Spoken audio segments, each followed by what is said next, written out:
નમસ્કાર, હું છું મીનાક્ષી પટેલ. આજના વર્ચ્યુઅલ ટ્રેનિંગ ક્લાસરૂમમાં આપનું સ્વાગત કરું છું. ડીસી ટ્રેડ અંતર્ગત થિયોડોલાઇટના પરિચય વિશે આજે હું વિગતવાર માહિતી આપીશ. સૌપ્રથમ આપણે પાવરપોઈન્ટ પ્રેઝન્ટેશનથી સ્ટાર્ટ કરીશું. આજનું લેસન છે થિયોડોલાઇટનો પરિચય. થિયોડોલાઇટનો પરિચય એટલે ઇન્ટ્રોડક્શન ઓફ થિયોડોલાઇટ. થિયોડોલાઇટ શું છે કે એ એક સર્વેઇંગનું સાધન છે. એનું આપણે અલગ અલગ રીતથી આપણે સમજીશું. સૌપ્રથમ જોઈએ આપણે હેતુઓ કે થિયોડોલાઇટના ઉપયોગો વિશે સમજાવો, થિયોડોલાઇટનું વર્ગીકરણ સમજાવો અને નિયુક્ત થિયોડોલાઇટ સમજાવો. એટલે આ 3 હેતુઓ છે અને આપણે ત્રણ હેતુને વિગતવાર આપણે સમજીશું. હવે પ્રથમ આવે છે એનો પરિચય. તો થિયોડોલાઇટનો ઉપયોગ આડા અને ઊભા ખૂણા માપવા માટે થાય છે. તો થિયોડોલાઇટનો ઉપયોગ આપણે ક્યાં ક્યાં કરી શકીએ? આડા અને ઊભા ખૂણા માપવા માટે થિયોડોલાઇટનો ઉપયોગ કરીએ છીએ. થિયોડોલાઇટ શું છે? સૌપ્રથમ તો કે થિયોડોલાઇટ એક સર્વેઇંગ ઇન્સ્ટ્રુમેન્ટ છે અને એ આપણે જે જમીનની માપણી કરવામાં જઈએ કે રોડની માપણી કંઈ પણ આપણે માપણી કરવા જઈએ આપણે થિયોડોલાઇટનો ઉપયોગ કરીએ છીએ. અને એનો ઉપયોગ કેવી રીતે કરીએ કે આડા અને ઊભા ખૂણા માપવા માટે. તો થિયોડોલાઇટની શોધ કોણે કરી હતી? તો થિયોડોલાઇટની શોધ 1690માં ડેનિસ રોમર નામના ખગોળશાસ્ત્રી દ્વારા કરવામાં આવી હતી. એટલે થિયોડોલાઇટનો પરિચયમાં જે આપણે આપ્યું છે કે એની શોધ એને 1690માં ડેનિસ રોમર નામના ખગોળશાસ્ત્રી દ્વારા કરવામાં આવી હતી. આ સાધનનો ઉપયોગ ખગોળશાસ્ત્રીય અવલોકનો કરવા માટે થતો હતો. એટલે સૌ પ્રથમ જ્યારે આ સાધનની શોધ કરી ત્યારે આપણે એનો ઉપયોગ ખગોળશાસ્ત્રીય અવલોકન કરવા માટે થતો હતો. બાદમાં એટલે કે એના પછી તેમાં સર્વેક્ષણની જરૂરિયાત અનુરૂપ ફેરફાર કરવામાં આવ્યા હતા. એટલે સૌ પ્રથમ જ્યારે આપણે સાધન શોધીએ સાધનનો ઉપયોગ કરવાનો ખાલી ખગોળશાસ્ત્રીમાં જ ઉપયોગ થતો હતો. પણ એના પછી પણ જ્યારે આપણે સર્વેક્ષણની જરૂરિયાતો એટલે કે આપણે કઈ જરૂરિયાતો છે અનુરૂપ એમાં અલગ અલગ એમાં ફેરફાર કરવામાં આવ્યા. અને ફેરફાર કર્યા બાદ કે તેમાં મુખ્યત્વે ઉપયોગ એનો આડા એંગલ્સને માપવા માટે થાય છે. એટલે તેનો જે મુખ્ય ઉપયોગ આડા એટલે કે હોરિઝોન્ટલ એંગલને માપવા માટે એનો ઉપયોગ થાય છે. તેની મદદથી લગભગ તમામ પ્રકારના સર્વેક્ષણ થઈ શકે છે. તેની મદદ એટલે કે થિયોડોલાઇટથી આપણે લગભગ બધા જ પ્રકારના સર્વેક્ષણ થઈ શકે છે. પહેલાં આપણે જે સર્વેક્ષણના સાધનનો ઉપયોગ કરતા હતા તો એમાં આપણે પ્લેન્ટેબલ સર્વે, કંપાસ સર્વે, સાંકળ સર્વે બધા અલગ અલગ પ્રકારના સર્વેક્ષણ કરતા હતા. પણ આ જે થિયોડોલાઇટની શોધ થઈ એના પછી આપણે બધા જ સર્વેક્ષણ એક જ સાધન દ્વારા કરી શકીએ છીએ. એટલે આપણે સરળતાથી આપણે એનું સર્વેક્ષણ કરી શકીએ. જો સાંકળ સર્વેક્ષણ, કંપાસ, પ્લેનટેબલ વગેરેની સરખામણીએ થિયોડોલાઇટની મદદથી ઝડપી અને ચોકસાઈપૂર્વક સર્વેક્ષણ થઈ શકે છે. એટલે જે આપણે જે સર્વેક્ષણની પદ્ધતિ છે એમાં જે સાંકળ સર્વેક્ષણ છે, કંપાસ સર્વેક્ષણ, પ્લેનટેબલ સર્વેક્ષણ એ બધા ત્રણે સર્વેક્ષણની પદ્ધતિમાં સાધન સામગ્રીમાં આ થિયોડોલાઇટની મદદથી ખૂબ જ આપણે સારી રીતે અને ચોકસાઈપૂર્વક સર્વેક્ષણ કરી શકીએ છીએ. આ સાધન સર્વેક્ષણમાં ખૂબ જ પ્રિય છે. એટલે આ સાધન સર્વેક્ષણમાં એટલે જે પણ સર્વેક્ષણ કરતા હોય એ વ્યક્તિઓ એ ખૂબ જ પ્રિય છે કે એકદમ એના દ્વારા આપણે સરળતાથી આપણે સર્વેક્ષણ કરી શકીએ છીએ. તે સર્વેઇંગની દુનિયામાં એક અજાયબી સમાન જ છે. એટલે સર્વેઇંગની દુનિયામાં એક અજાયબી સમાન એટલે કે એક એવું સાધન છે કે આપણે ગમે તે રીતે ઉપયોગ કરીએ પણ આપણે સરળતાથી એનું સર્વેક્ષણ કરી શકીએ છીએ. હવે જે બીજો હેતુ છે આપણો કે થિયોડોલાઇટનું વર્ગીકરણ. તો થિયોડોલાઇટનું વર્ગીકરણ કઈ રીતે આપણે કરીશું કે થિયોડોલાઇટનું વર્ગીકરણ 2 ભાગમાં કરવામાં આવે છે. એનું વર્ગીકરણ ક્લાસિફિકેશન આપણે 2 રીતે કરીએ છીએ. હવે એક છે આપણું ટ્રાન્સિસ્ટ અથવા એન્જિનિયર થિયોડોલાઇટ. એમાં જે આપ્યું છે આપણે 2 ભાગમાં એનું વર્ગીકરણ કરેલું છે. તો એમાં આપણે ટ્રાન્સિસ્ટ અથવા એન્જિનિયર થિયોડોલાઇટ અને બીજું છે આપણે નોન ટ્રાન્સિસ્ટ થિયોડોલાઇટ. એટલે 2 ભાગમાં એની વહેંચણી કરી છે. તો 2 એના ભાગો વિશે આપણે અલગ અલગ રીતે ડિટેલમાં વિગતવાર જોઈશું. ટ્રાન્સિસ્ટ અથવા એન્જિનિયરિંગ થિયોડોલાઇટ એટલે ટ્રાન્સિસ્ટ અથવા એન્જિનિયર એટલે આ બંને એક જ થિયોડોલાઇટ છે. એના વિશે આપણે જોઈએ.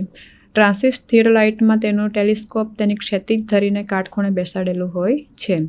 એટલે આ થિયોડોલાઇટમાં તેનું ટેલિસ્કોપ એટલે જે ટેલિસ્કોપ જે સાધનમાં બતાવ્યું હોય એને ક્ષિતિજ ધરીને કાટખૂણે બેસાડેલું હોય છે. તેને ક્ષિતિજ અક્ષ પર વર્ટિકલ પ્લેનમાં સંપૂર્ણપણે ગોળ ફેરવી શકાય છે. એટલે વર્ટિકલ પ્લેન એટલે કે ઊભા પ્લેન એટલે ઊભી ગતિમાં આપણે સંપૂર્ણપણે એને ગોળ ફેરવી શકીએ છીએ. આ માટે આંતરિક નાભિયન ટેલિસ્કોપ વપરાય છે. એટલે આના માટે કયું આપણે ટેલિસ્કોપ વાપરીએ તો આંતરિક નાભિયન એ આપણે એમાં વપરાય છે. હાલમાં વપરાતા થિયોલાઇટ આ પ્રકારના છે. એટલે જે લેટેસ્ટ જે કે અત્યારની ટેકનોલોજીમાં જે ઉપયોગ થાય છે એ આ પ્રકારના થિયોલાઇટ ઉપયોગમાં લેવાય છે.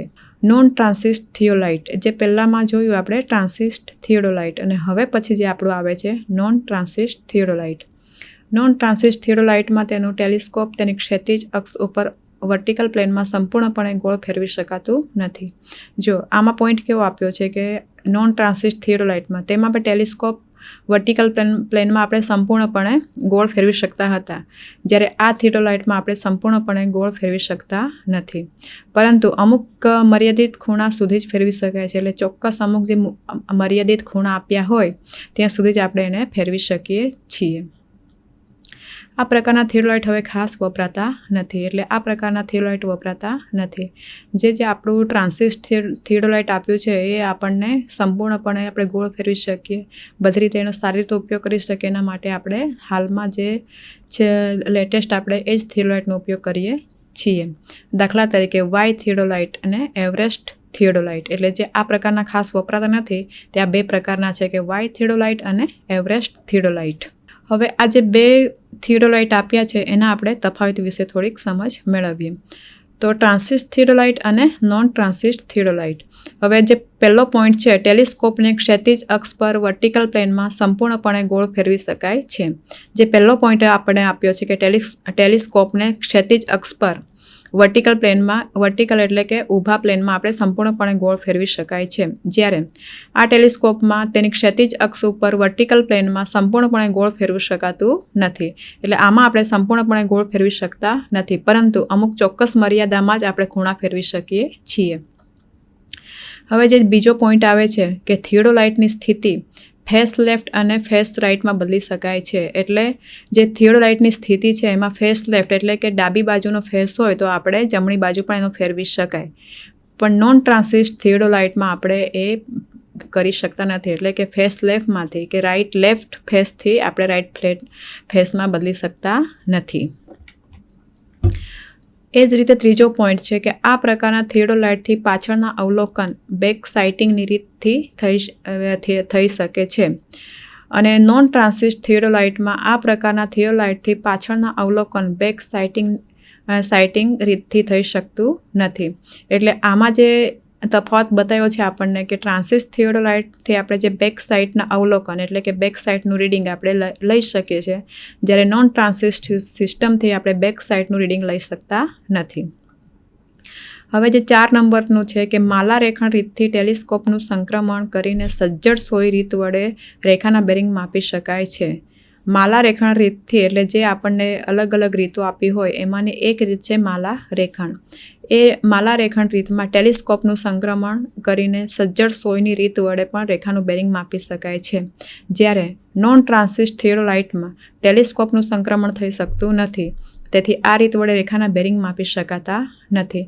એટલે ટ્રાન્સિસ્ટ અને નોન ટ્રાન્સિસ્ટ સિસ્ટમમાં આ બધા જે તફાવત છે એ વિશે આપણને વિગતવાર માહિતી આપી છે. હવેનું પોઈન્ટ છે કે વિચલન ખૂણા સરળતાથી માપી શકાય છે. એટલે વિચલન ખૂણાઓ એટલે કેવું કે જે સરળ ના હોય એવા ખૂણાઓ પણ આપણે ઇઝીલી સરળતાથી માપી શકાય છે. વિચલન ખૂણા સરળતાથી માપી શકાતા નથી. એટલે નોન ટ્રાન્સિસ્ટ થિયોડોલાઇટમાં આપણે એના ખૂણાઓ માપી શકતા નથી. હાલમાં વપરાતા થિયોડોલાઇટ આ પ્રકારના હોય છે. એટલે જે આ પ્રકારના એટલે કે ટ્રાન્સિસ્ટ થિયોડોલાઇટ હાલમાં ઘણું વપરાય છે, જ્યારે નોન ટ્રાન્સિસ્ટ થિયોડોલાઇટ હવે ખાસ વપરાતા નથી. જે આપણને બતાવે કે વાય થિયોડોલાઇટ અને બીજું જે આપણું એવરેસ્ટ થિયોડોલાઇટ એ આપણે અત્યારે હાલમાં વાપરતા નથી. હવે જો પોઈન્ટ છે આપણને આપ્યો છે કે થિયોડોલાઇટમાં ખૂણાઓ માપવા માટે કરવામાં આવેલી ગોઠવણને આધારે પ્રકારો. એટલે આ જે થિયોડોલાઇટમાં ખૂણાઓ માપવા માટે એની ગોઠવણના આધારે એ આપેલા પ્રકારો છે. તો પ્રકારો કેટલા છે? ટોટલ 3 પ્રકારો છે. તો 3 પ્રકાર પૈકી પહેલો પ્રકાર છે વર્નિયર થિયોડોલાઇટ, બીજો પ્રકાર છે માઇક્રોમીટર થિયોડોલાઇટ અને ત્રીજો પ્રકાર છે ઇલેક્ટ્રોનિક્સ ડિજિટલ થિયોડોલાઇટ. આ 3 પ્રકાર છે. તો 3 પ્રકારને પણ આપણને વિગતવાર સમજીશું. એમાં એક પ્રથમ જે આવે છે આપણો વર્નિયર થિયોડોલાઇટ. વર્નિયર થિયોડોલાઇટની જે આપણને એક વ્યાખ્યા આપી છે અને એમાં જે આપણે જોઈએ કે જે થિયોડોલાઇટમાં ખૂણાઓ માપવા માટે વર્નિયર જડવામાં આવે છે તેને વર્નિયર થિયોડોલાઇટ કહેવામાં આવે છે. જે પહેલો પ્રકાર હતો આપણે વર્નિયર થિયોડોલાઇટ. તો વર્નિયર થિયોડોલાઇટમાં કે જે થિયોડોલાઇટમાં ખૂણાઓ માપવા માટે વર્નિયર જડવામાં કે જે વર્નિયર ગોઠવેલ હોય અને તેને આપણે વર્નિયર થિયોડોલાઇટ તરીકે ઓળખીએ છીએ. વર્નિયર થિયોડોલાઇટ વડે સામાન્ય રીતે 20 ઇંચ સુધીના રીડિંગ લઈ શકાય છે. એટલે વર્નિયર થિયોડોલાઇટ જે ગોઠવણ કરેલી હોય તો આપણે સામાન્ય રીતે એટલે કે 20 ઇંચ સુધીના રીડિંગ લઈ શકીએ છીએ. એટલે 20 ઇંચ સુધી હોય તો આપણે એનું રીડિંગ લઈ શકાય છે. જે થિયોડોલાઇટમાં ખૂણાઓ માપવા માટે માઇક્રોમીટર જડવામાં આવે છે તેને આપણે માઇક્રોમીટર થિયોડોલાઇટ કહીએ છીએ. જે બીજો પ્રકાર હતો એમાં જે આપણે માઇક્રોમીટર થિયોડોલાઇટ, તો એમાં જે આપ્યું છે કે જે થિયોડોલાઇટમાં ખૂણાઓ માપવા માટે એટલે ખૂણાઓ માપવા માટે માઇક્રોમીટરનો ઉપયોગ કરવામાં આવે તો એને આપણે શું કહીશું? Micrometer theodolite. એટલે જે એક વર્નિયર થિયોડોલાઇટ અને બીજું છે માઇક્રોમીટર થિયોડોલાઇટ. ત્રીજું છે આપણું અને જેના વડે 1 ઇંચ સુધીની રીડિંગ લઈ શકાય છે. એટલે જે કે આપણે માઇક્રોમીટર વર્નિયર છે તો માઇક્રોમીટર વર્નિયર જોડે માઇક્રોમીટર થિયોડોલાઇટ દ્વારા આપણે 1 ઇંચ સુધીના રીડિંગ લઈ શકાય છે. 1 ઇંચ અને પહેલાંમાં જે આપ્યું હતું આપણને જે વર્નિયર થિયોડોલાઇટ હતું એમાં આપણે 20 ઇંચ સુધીનું રીડિંગ લઈ શકીએ અને જ્યારે માઇક્રોમીટરથી આપણે 1 ઇંચ સુધીના રીડિંગ લઈ શકાય છે. હવે ત્રીજું છે ઇલેક્ટ્રોનિક ડિજિટલ થિયોડોલાઇટ. તો ઇલેક્ટ્રોનિક ડિજિટલ થિયોડોલાઇટમાં રીડિંગ ડિજિટલ રૂપમાં મળે છે. ડિજિટલ એટલે જે આપણે સાધનનો ઉપયોગ કરીએ એમાં આપણે આંકડા બતાવે ને આપણે શું કહેવાય ડિજિટલ રૂપમાં આપણને રીડિંગ મળે છે. હવેનો જે પોઈન્ટ છે કે ઇલેક્ટ્રોનિક્સ ડિજિટલ થિયોડોલાઇટ સાથે EDM એટલે ઇલેક્ટ્રોનિક ડિસ્ટન્સ મેઝરિંગ, એનું જે આપણે ડિસ્ટન્સ એટલે કે અંતર માપવા માટે આપણે ઇલેક્ટ્રોનિકનો ઉપયોગ કરીએ તો એ ઉપકરણો જોડીને બનતા ઉપકરણને ટોટલ સ્ટેશન કહે છે. જે રીતે આપણી પાસે જે થિયોડોલાઇટ છે એ રીતે બીજું પણ એક સર્વેઇંગનું સાધન છે ટોટલ સ્ટેશન.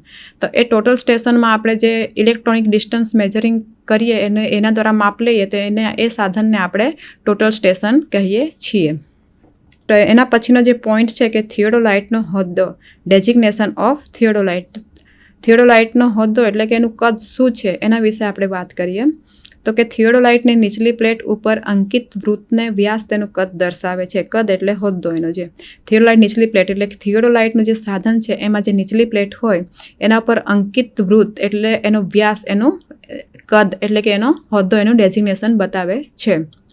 સામાન્ય સર્વેઇંગ માટે 8 સેન્ટીમીટરથી 25 સેન્ટીમીટર સાઇઝના થિયોડોલાઇટ વપરાય છે. એટલે સામાન્ય સર્વેઇંગ એટલે કે જ્યારે આપણે સામાન્ય સર્વેઇંગ કરવા માટે જઈએ ત્યારે 8 સેન્ટીમીટરથી 25 સેન્ટીમીટર સુધીના આપણે થિયોડોલાઇટનો ઉપયોગ કરીએ છીએ. મોટા વ્યાસના થિયોડોલાઇટ ત્રિકોણીય સર્વેક્ષણ અને ખૂબ જ ચોકસાઈવાળા સર્વેક્ષણ કામો માટે કરવામાં આવે છે. મોટા વ્યાસના એટલે કે ખૂબ મોટા વ્યાસના થિયોડોલાઇટ હોય તો આપણે ચોક્કસ કે એનું ચોકસાઈવાળા સર્વેક્ષણ માટે અને ત્રિકોણીય સર્વેક્ષણ માટે આપણે મોટા વ્યાસના થિયોડોલાઇટનો ઉપયોગ કરીએ છીએ. આપણા જે ઇન્ડિયામાં કે ભારતમાં ત્રિકોણીય સર્વેક્ષણમાં 91.4 સેન્ટીમીટર એટલે કે 36 ઇંચ વ્યાસના થિયોડોલાઇટનો ઉપયોગ કરવામાં આવે છે. ઇન્ડિયામાં ત્રિકોણીય સર્વેક્ષણ કરવા માટે આપણે 36 ઇંચ વ્યાસના થિયોડોલાઇટનો ઉપયોગ કરીએ છીએ. હવે જે આવે છે થિયોડોલાઇટના ઉપયોગો કે થિયોડોલાઇટના ઉપયોગો એના વિશે આપણે જોઈએ કે થિયોડોલાઇટના ઉપયોગો નીચે મુજબ આપેલા છે. એના આપણે ક્રમ મુજબ એક જોઈએ. ક્ષૈતિજ ખૂણાઓ ખૂબ જ ચોકસાઈથી માપી શકાય છે. થિયોડોલાઇટથી આપણને જે આપણે મેજરમેન્ટ કરીએ એના ખૂણાઓ ખૂબ જ ચોકસાઈપૂર્વક આપણે માપી શકીએ છીએ. ઊભા ખૂણાઓ ખૂબ ચોકસાઈથી માપી શકાય છે. ઊભા ક્ષૈતિજ એટલે આડા ખૂણાઓ અને વર્ટિકલ એટલે ઊભા ખૂણાઓ. જે બીજો પોઈન્ટ છે ઊભા ખૂણાઓ ખૂબ ચોકસાઈથી માપી શકાય છે. ખગોળીય અવલોકનને લઈ સાચી ઉત્તર દિશા નક્કી કરવા માટે આ સાધનનો ઉપયોગ થાય છે. ખગોળીય અવલોકન એટલે એનું કંઈક નિરીક્ષણ કરવું હોય ખગોળીય તો એને સાચી ઉત્તર દિશા એટલે આપણે નોર્થ દિશા નક્કી કરી શકીએ. 2 બિંદુઓ વચ્ચેની ઊંચાઈનો તફાવત માપી શકાય છે. 2 બિંદુ વચ્ચેની ઊંચાઈનો તફાવત એટલે કે એક બિંદુ અને બે બિંદુ એક બિંદુથી બીજા બિંદુ સુધીનું જે ઊંચાઈનો તફાવત આપણે માપી શકીએ છીએ. ટાવર, મિનારા વગેરેની ઊંચાઈ માપી શકાય છે, તેમજ ખીણની ઊંડાઈ પણ માપી શકાય છે. હવે ધારો કે ટાવર છે, બહુ ઊંચી હાઇટ છે, તો પણ એને ઊંચાઈ માપી શકાય છે અને તેમજ ખીણની ઊંડાઈ પણ આપણે માપી શકીએ છીએ. આપણે ખીણ સુધી આપણે ના પહોંચી શકીએ તો આપણે આ સાધનનો ઉપયોગ કરીને પણ એની ઊંડાઈ માપી શકીએ છીએ. બે બિંદુ વચ્ચેનું અંતર માપી શકાય છે, એટલે બે બિંદુ વચ્ચેનું અંતર પણ માપી શકીએ છીએ આપણે. પછી 7 નંબરનો જે પોઈન્ટ છે, રસ્તા, રેલવે માર્ગો, પુલો, બંધો વગેરેની મધ્યરેખાનું જમીન પર અંકન કરવા માટે ઉપયોગી છે. એટલે જ્યારે રસ્તા રોડ, રેલવે માર્ગો, રેલવેનો માર્ગ બનાવવો હોય, પુલ, બંધો વગેરેની મધ્યરેખાનું જમીન પર અંકન કરવા માટે ઉપયોગી છે. એટલે કે વચ્ચેની જે રેખા દોરવી હોય તો આપણે જમીન પર અંકન સારી રીતે કરી શકીએ. એના માટે આ થિયોડોલાઇટનો ઉપયોગ કરી શકીએ છીએ. બોગદાની મધ્યરેખાનું જમીન પર અંકન કરવા માટે ઉપયોગી છે. બોગદા એટલે ટનલની મધ્યરેખાનું જમીન પર અંકન કરવા માટે ઉપયોગી છે. ખાણકામના સર્વેક્ષણ માટે, ખાણકામ એટલે જે આપણે ખાણનું કામ કે જે કરીએ એ સર્વેક્ષણ માટેનો ઉપયોગ, સર્વેક્ષણ એના દ્વારા કરી શકીએ. ઢાળની માપણી કરવા માટે, જે ઢાળ હોય એનું ગ્રેડિયન્ટ હોય એનું આપણે માપણી કરવા માટે આ સાધનનો ઉપયોગ કરી શકીએ. બે રેખાઓના વિચલન કોણ માપવા માટે, એટલે બે રેખાઓના વિચલન કોણ હોય એ માપવા માટે આપણે થિયોડોલાઇટનો ઉપયોગ કરી શકીએ. સર્વેક્ષણ રેખાને આગળ લંબાવવા માટે, એટલે જે સર્વેક્ષણ આપણે કરીએ એ જ રેખાને આપણે આગળ લંબાવવા માટે, એટલે જ્યાં સુધી આપણે અટકી ગયા હોય અને એ જ રેખાને આપણે આગળ લંબાવી હોય તો પણ આપણે થિયોડોલાઇટનો ઉપયોગ કરી શકીએ. અંતરકોણ માપન સર્વેક્ષણ કરવા માટે, અંતરકોણ માપન સર્વેક્ષણ કરવા માટે આપણે ઉપયોગ કરી શકીએ. ત્રિકોણીય સર્વેક્ષણ કરવા માટે આપણે ત્રિકોણીય સર્વેક્ષણ કરવા માટે પણ આ થિયોડોલાઇટનો આપણે ઉપયોગ કરી શકીએ. આજે આપણે જોયા કે 1 થી 14 નંબર સુધીના એ થિયોડોલાઇટના ઉપયોગો હતા કે આપણે કઈ જગ્યાએ થિયોડોલાઇટનો ઉપયોગ કરી શકીએ. આ છે થિયોડોલાઇટ. હવે થિયોડોલાઇટનું જ્યારે પણ આપણે જોઈએ તો આ બધા અલગ અલગ એના પાર્ટ્સ છે. આ જે થિયોડોલાઇટનો આકૃતિ છે, થિયોડોલાઇટમાં અલગ અલગ ભાગો જે આપ્યા છે એના વિશે આપણે ભાગ વિશે જોઈશું. કે આજે પ્રથમ ભાગ આપ્યો છે વર્ટિકલ એક્સિસ, પછી જે સેકન્ડ બતાવ્યો છે ઓબ્જેક્ટિવ, અને ત્રીજું છે ટેલિસ્કોપ છે. અને જે અહીંયા જે એરો બતાવ્યા છે એ બધા અહીંયા એરો બતાવીને અહીંયા સાધન કે જે ભાગના નામ આપ્યા છે. આ છે અલ્ટિટ્યુડ બબલ્સ, પછી આ વર્ટિકલ ક્લેમ્પિંગ સ્ક્રૂ, અને આ જે બતાવ્યો છે આ પોઈન્ટ છે, આ જે રેખા બતાવી છે આ એરો એ છે ટર્નિંગ એક્સિસ. પછી આ છે વર્ટિકલ સર્કલ, આ છે આઈ પીસ અહીંયા બતાવ્યો છે. પછી આ પ્લેટ લેવલ છે. આજે આપણે પ્લેટ લેવલને આપણે જોયું કે એને આપણે સંપૂર્ણપણે ફેરવી શકીએ અને સંપૂર્ણપણે ના ફેરવી શકીએ. બધા અલગ અલગ થિયોડોલાઇટમાં જે 2 થિયોડોલાઇટ પ્રમાણે આપણે જોયું કે એમાં આપણે વર્ટિકલ પ્લેટને આપણે સરળતાથી સંપૂર્ણ ગોળ ફેરવી શકીએ છીએ. એટલે આ છે એની પ્લેટ. પછી આ છે અપર પ્લેટ, આ છે ઉપરની પ્લેટ. અહીંયા છે વર્નિયર છે A અને B, આ બંને A અને B આપ્યા છે. અહીંયા આપ્યા છે લોઅર પ્લેટ, અને અહીંયા જે એરો આ બતાવ્યો છે આ એ ઇનર સ્પિન્ડલ, પછી આઉટર સ્પિન્ડલ છે, અને ટ્રેબ્રાન્ચ છે અહીંયા, અને આ છે લેવલિંગ સ્ક્રૂ. આ લેવલિંગ સ્ક્રૂથી આપણે સેટ કરવાનું હોય છે. આપણે જે થિયોડોલાઇટ આપણે સેટ કરવાનું હોય છે એ લેવલિંગ સ્ક્રૂથી આપણે એનું સેટ કરવાનું છે. એ જે બબલ સેન્ટરમાં આવે પછી આપણે એનો ઉપયોગ કરી શકીએ છીએ. અહીંયા જે આપ્યું છે ટ્રીવેટ, અને ટ્રાયપોડ હેડ અહીંયા બતાવ્યો છે, અને આ છે ટ્રાયપોડ લેગ. આ જે લેગ છે એટલે કે એ જે આપણે મશીન જ્યારે મૂકીએ ત્યારે એનું લેગ એ કે અંદર જમીનની અંદર બરાબર એને ખૂંચી જવો જોઈએ કે આપણું મશીન આપણું લેવલમાં હોય. એ મશીન લેવલ માટે જ આપણે એલા લેગ આપ્યા છે. અને અહીંયા જે લેવલિંગ હેડ આપ્યું છે કે અહીંયાથી આપણું લેવલિંગ હેડ છે. એટલે આ મશીન આપણે જે તે જગ્યા પર આપણે સર્વેઇંગ કરવું હોય એ જગ્યા પર આપણે મશીન લઈ જઈ શકીએ છીએ અને આપણે એનું સર્વેક્ષણ કરી શકીએ. આ લેસનમાં આપણે જોયું કે થિયોડોલાઇટનો પરિચય. તો થિયોડોલાઇટ પરિચયમાં આપણે કે થિયોડોલાઇટનું વર્ગીકરણ, એમાં કયા ભાગમાં આપણે વહેંચણી કરવામાં આવી. તો થિયોડોલાઇટને આપણે 2 ભાગમાં વહેંચણી કરી, ટ્રાન્સિસ્ટ થિયોડોલાઇટ અને નોન ટ્રાન્સિસ્ટ થિયોડોલાઇટ. અને થિયોડોલાઇટના ઉપયોગો વિશે આપણે જોયું, અને થિયોડોલાઇટના સાધનોના અલગ અલગ ભાગો વિશે આપણે જોયું. કે હવે જે કઈ પદ્ધતિ વધારે આપણે ઉપયોગ કરી શકીએ અને કઈ પદ્ધતિ અત્યારે હાલમાં વપરાતી નથી એના વિશે આપણે થિયોલોલાઇટના પરિચયમાં જોયું. હવે પછીના લેસનમાં આપણે થિયોલોલાઇટના જે ભાગો આપણે જોયા એના ભાગોને આપણે વિગતવાર સમજીશું. આભાર.